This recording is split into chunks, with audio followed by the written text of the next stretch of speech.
Okay.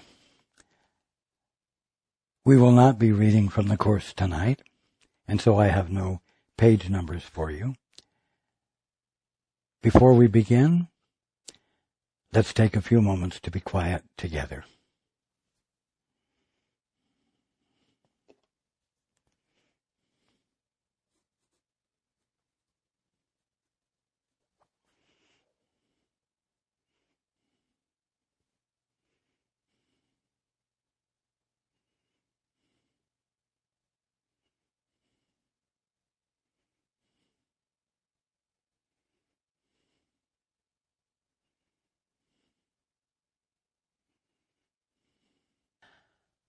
Good evening, and welcome to everyone who's joining us on the Internet. We're going to stay with the theme a little longer, the theme of loving one another. We're going to come at it from a slightly different angle tonight. That angle being bearing witness. Usually, bearing witness is thought of as bearing witness for each other, as in a court case, or in an argument, or in a situation where clarification is needed.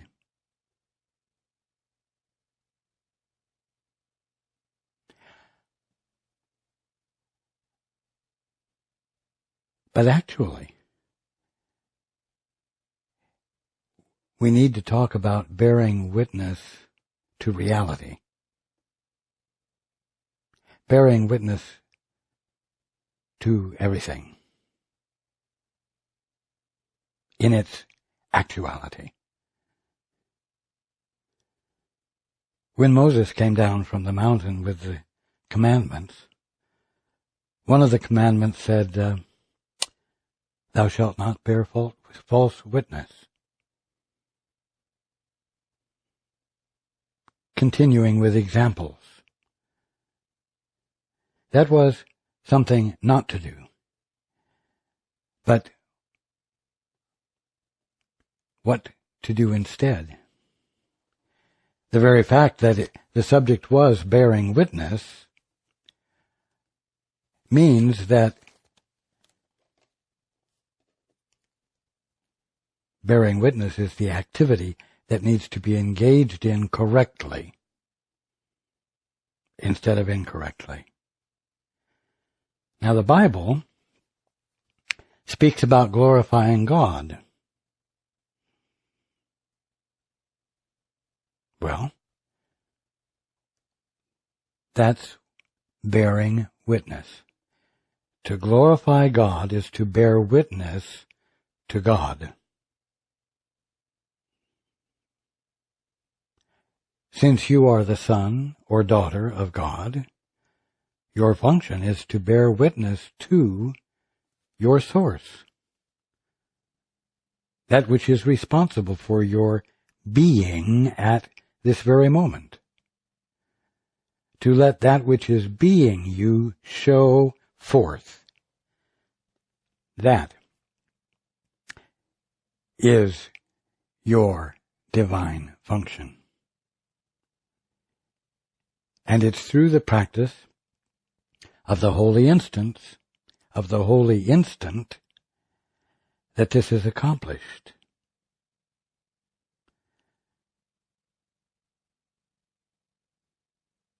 Now, when you're not joined with the Holy Spirit or the Father, and you are not being, quote, in the world, unquote, from that joined place, you are being in it under the guidance and the rules of mutual agreements. And so, indeed, you witness for each other, but you also witness against each other. And always, it is for the purpose of accomplishing a goal of self-improvement even when you are engaged in promoting another's self-improvement, it is always with your benefit behind it.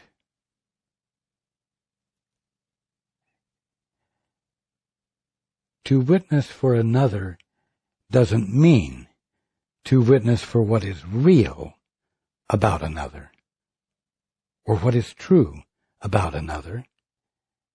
It means doing that which will accomplish a selfish end result,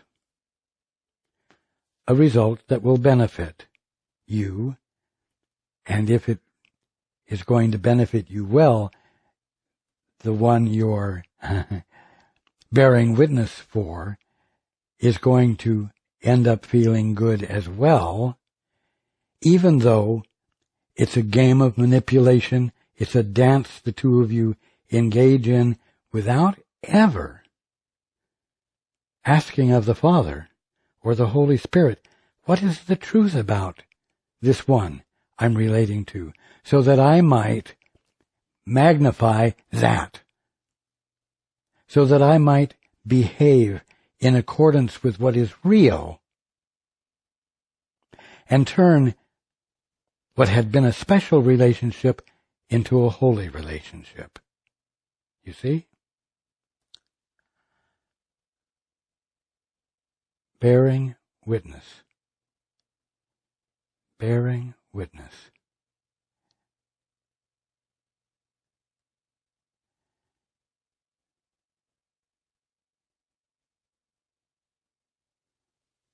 You know, to truly bear witness is to be like a teacher. What does a teacher do? A teacher witnesses to that in the student, which the teacher bears witness to that in the student, which the student is not aware of yet. One could say that the teacher bears witness to a capacity beyond what the student thinks he has. And he provides the environment and the encouragement for that student to access it, and the key element of accessing it is curiosity, isn't it?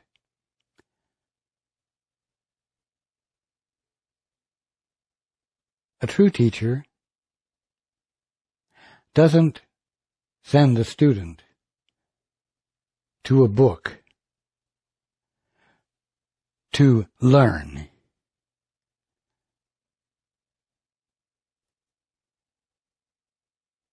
A teacher puts the student in a mental environment, the student's own mental environment, points him there and says, now be curious. You can go to the books all you want, and you can read about how someone else, the result of what someone else ended up with as a result of going within themselves, you see. But that's not what you're supposed to emulate. You're not to emulate the result. You truly are to go within yourself and reach for, be curious to know what you haven't the slightest idea about yet. You see? The teacher bears witness to that in the student which the student is not yet aware of.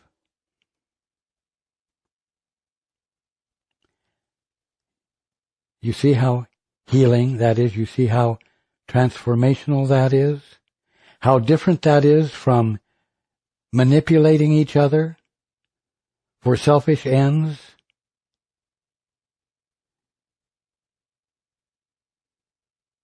Witnessing for another because it will get you something? instead of reveal something already there, much greater than was seen before? The petty manipulations, the small-minded means by which everyone witnesses for each other, is empty of fulfillment because it never lifts those involved out of a personal involvement that is being carried out from an image that each one of them has about themselves being an orphan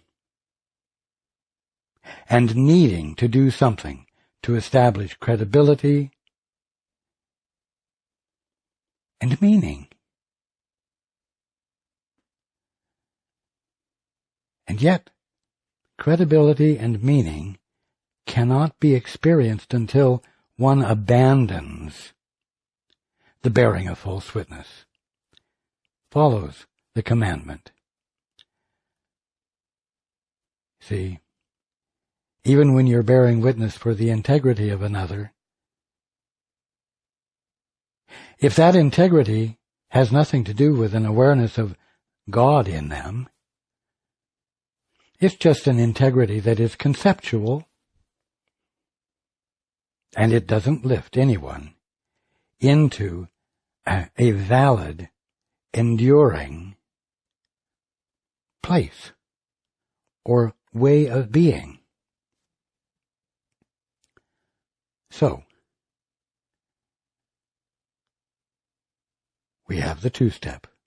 We have the holy instant to get out of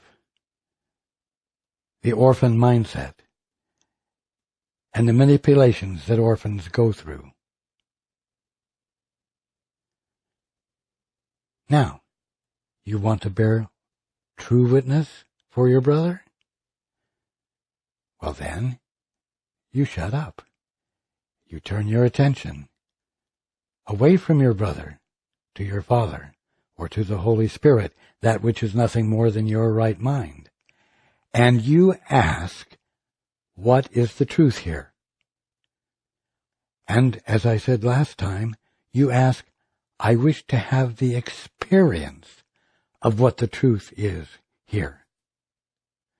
So that what I do and what I say and the way I am with my brother inspires him to let himself into that place in him where the Holy Spirit that is nothing more than his right mind can enter and inspire and illuminate what he didn't know before, so that he ends up along with you glorifying God, bearing witness to the presence of God.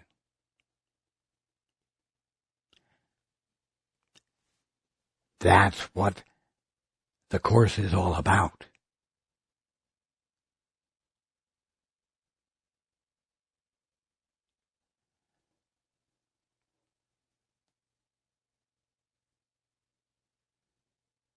There's a lot that's distressing going on in the world today.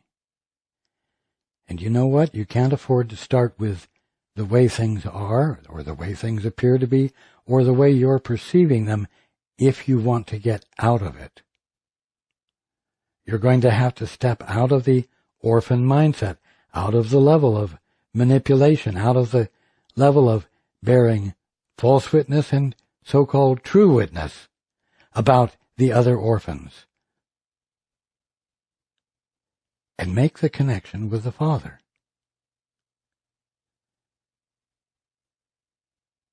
That's what it's all about. You know, some of you don't like being lonely. Some of you, let's say, who have been mothers or even parents, and your role has been to be a mother. And the children grow, and the children leave, and the house is empty, and you have no one to mother or father, and your life is empty, meaningless. Well, the role of mother is a temporary one that serves a function, but it isn't who you are. It isn't what you are. And to try to keep the role when there's no one to practice it on causes depression because it's constantly meaningless. But you know what? When you find yourself alone, if you find yourself without personal friends,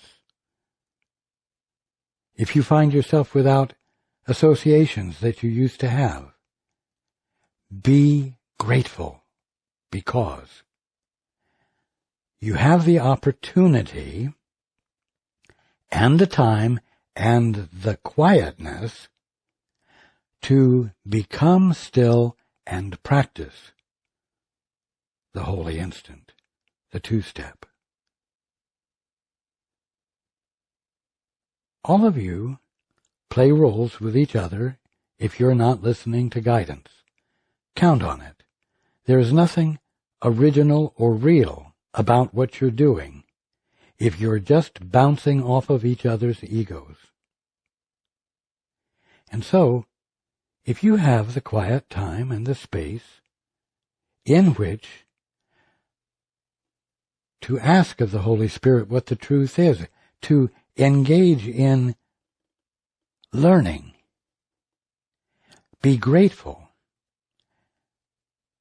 because you're not being distracted by your spontaneous tendencies to fulfill a role with your brother or sister when you're in the way with them. Then, as a result of your practicing the holy instant and experiencing the influx of the Father's perspective so that you are able to bear witness to it,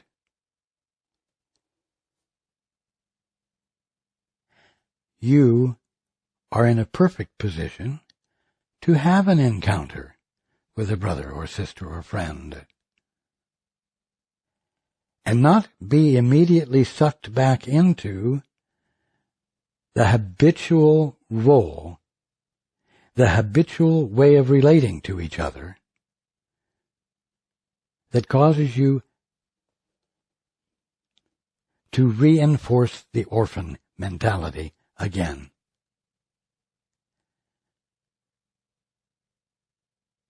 Your job is to love one another, which means your job is to bear witness for each other, which means to bear witness to the Father in them that you are experiencing because you said, before I engage in a relationship with my brother, I am going to join with the Father so that I can see my brother truly and be with him from there.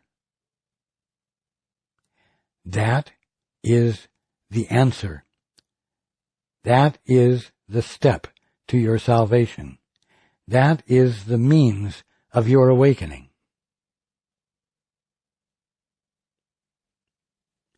Now,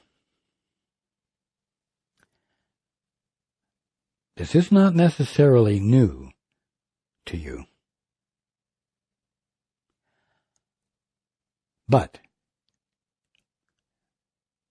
you are in need of someone to witness for you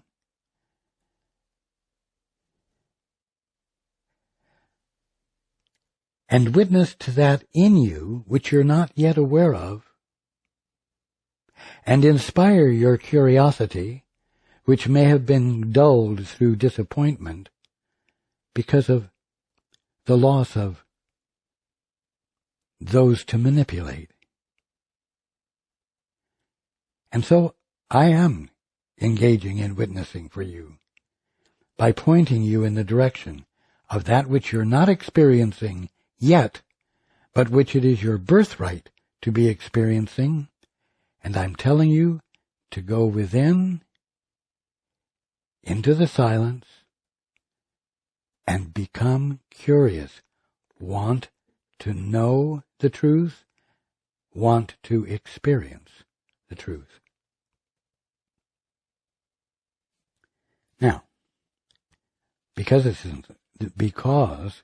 isn't something new in its totality to you, you have engaged in these activities, and there have been times when you have been met with resistance. There have been times that opposition has confronted you. And you have said, oh, this doesn't work. Or you have persisted and persisted and persisted. And there is a stubbornness on the part of the one you are engaging with, based on that one's internal decisions, that you're not able to overcome. And so you say, this must not be the truth. This must not be the step to salvation. This must not be the ultimate thing that will promote awakening. And it's not true. You need some perspective. And so I'm going to return to the example of the teacher. We'll say a professor, although it can be a teacher anywhere. But the professor has classes in the university. And students sign up for his classes and show up, attend the classes. And he teaches them. As he's walking around the campus, or perhaps having lunch in the cafeteria, he engages in chats with other students who are not his students, and may from time to time share with them what he's teaching and invite them to check into his class. But you know what? He doesn't try to teach them there. There is a prerequisite to learning. And the prerequisite to learning is the presence of curiosity acted upon. And so, when you run into resistance or sheer opposition, stop attempting to be the teacher.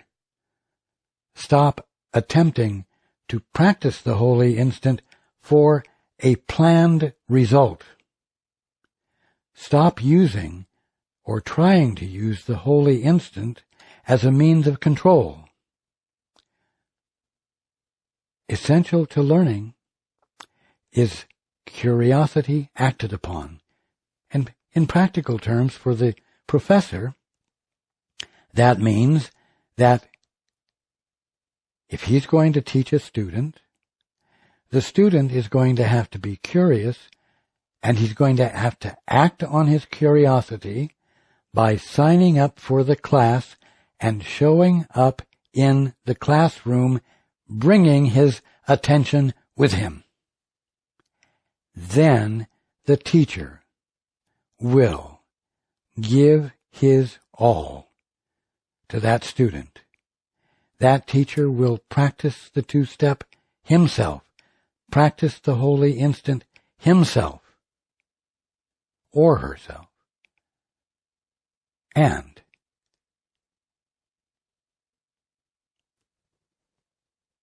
witness to the more that that student is and is capable of than he's presently allowing, inviting, and accepting in.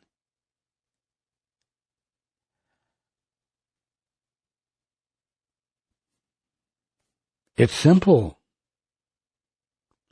Be careful that you don't use your spirituality as a higher level of control,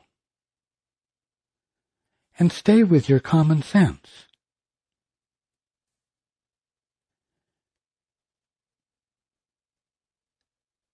Teach those who have brought their curiosity into your presence.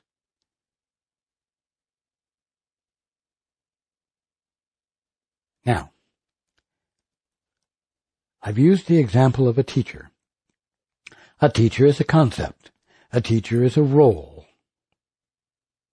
And I'm not suggesting that you scan the horizon for the best teachers you've had, or to do a study on what has constituted the greatest teachers in the world, so that you might emulate their behavior in the world, you see.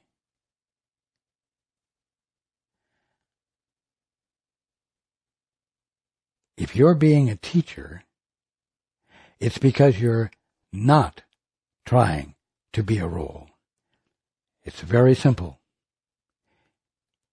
When you listen for the truth about your brother so that you may use it as a means for control, then you are indeed trying to be the role of a teacher.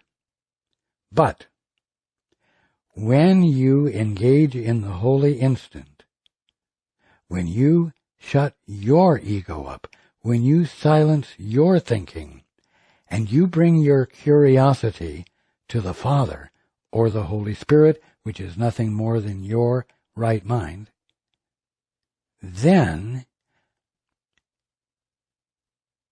your attention isn't on yourself and what you're doing at all, or what others might think you're doing, what it looks like, whether you look foolish or wise or important or unimportant, because your focus, your attention is on the truth and the experience of its meaning.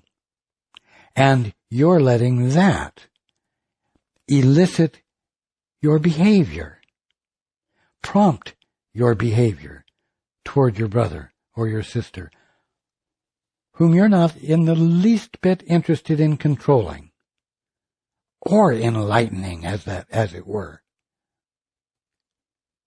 You're being the presence of the Father. You're letting the Father show up. You're glorifying God by bearing witness to what? To God, not yourself. You are bearing witness to God. You are involved, but you're not involved as the originator of your behavior. And you're not being a role. And so there's a simple, humble genuineness to you.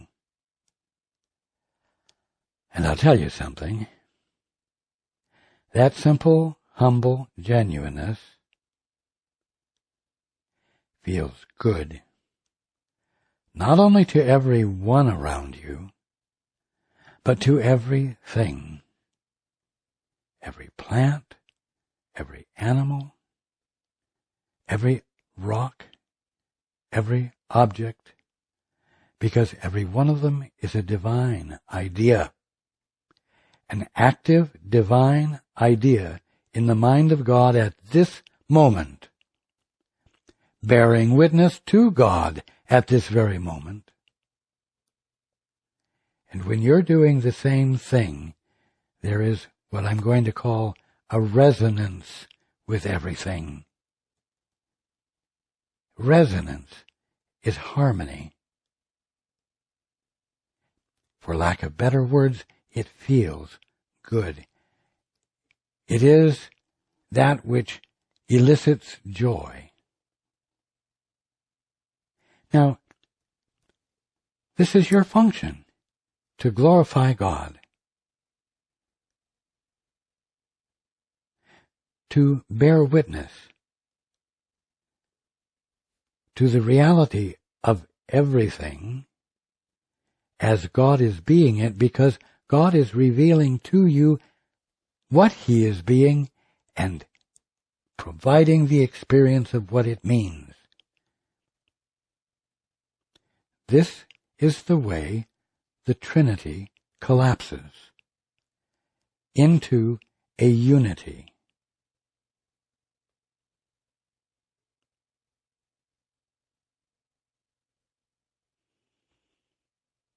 Now, let's be clear on something else. Don't even bother to try to bear witness for yourself.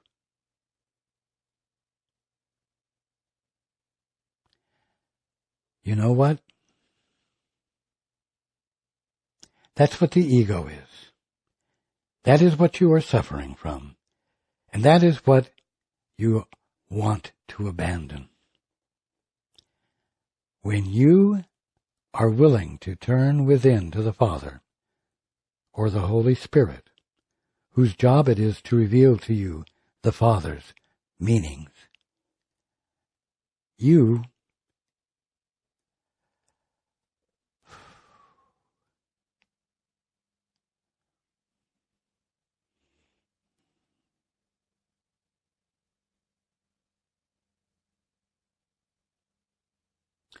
find yourself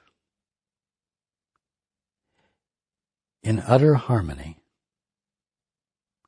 with everything, and everything finds itself in utter harmony with you, and it is a conscious experience had by everything, and that is a way of describing the unity that is caused by or brought forth by the collapse of the Trinity.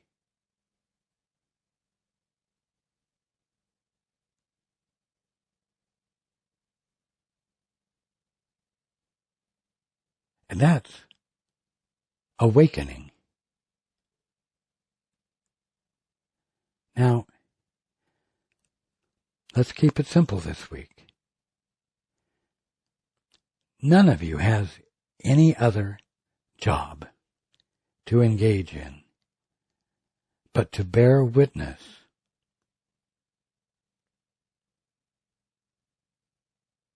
to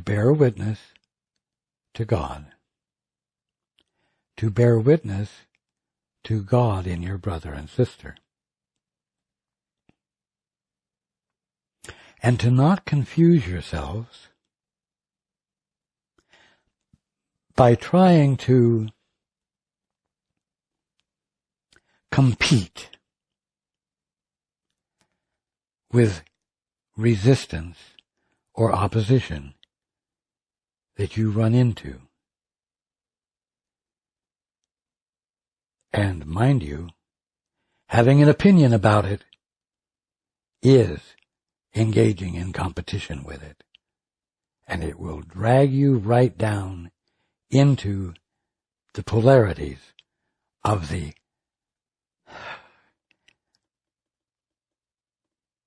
orphan mentality. And you're going to have to find a way once again to be alone so that you're not reinforcing your old habits, and you can shut up without distraction, and you can return your attention to the Father, so that you, in your bearing witness to the Father, can allow the Father to bear witness to you in your actuality.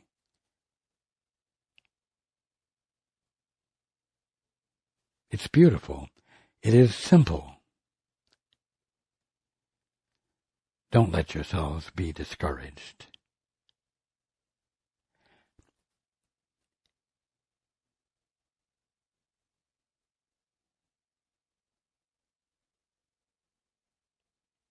I love you very much. And I promise you that no matter when you might be hearing this, I am with you now. You are not alone. The Holy Spirit, which is nothing more than your right mind, is with you. And of course the Father is with you because the Father is being all there is of you.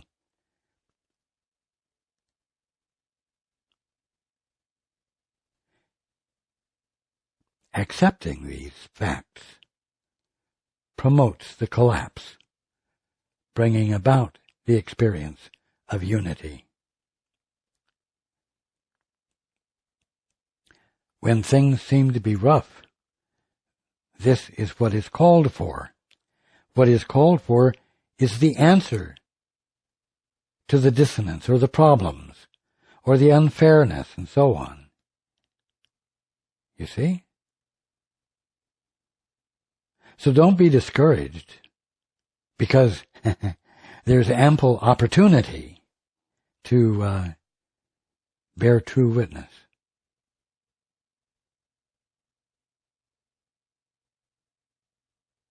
It will be your joy.